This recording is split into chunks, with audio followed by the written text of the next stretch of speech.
Aleksandri i Madh dhe Diogjeni. Kur Aleksandri i Madh i Maqedonisë u bë sundues i Greqisë, filloi të bëhej gati për fushatën e tij ushtarake kundër Persisë. Atij i vinin njerëz nga të gjitha shtresat e shoqërisë për ta uruar e përgëzuar. Mirpo Diogjeni, dietari i famshëm, i cili jetonte në Korint, nuk i kushtoi atij as vëmendjen më të vogël. Aleksandri i shkoi vetë që ta takonte. Diogjeni, i cili ishte një nga dietarët dhe të urtët e Greqisë, ishte shtrirë për 7 palë qejfe në diell.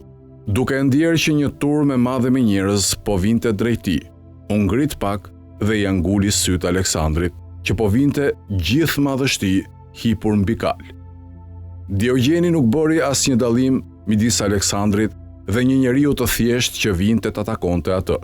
Duke ruajtur mënjansinë e tij, Diogjeni u shtri sërish dhe filloi të ngrohej në diell. Ndërkohë, i vjen Aleksandri, i qëndron mbi kokë dhe pasi e përshëndet, i thot: "Nëse ke ndonjë kërkesë ndaj meje, ma thuaj. Nuk kam më shumë se një kërkesë.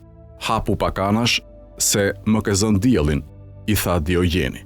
Shoqëruesve të Aleksandrit, kjo fjali ju duk shumë tallëse dhe idiote. Ata thanë me vete: "Shiko sa njeri idiot qënka që nuk shfrytëzon rastin."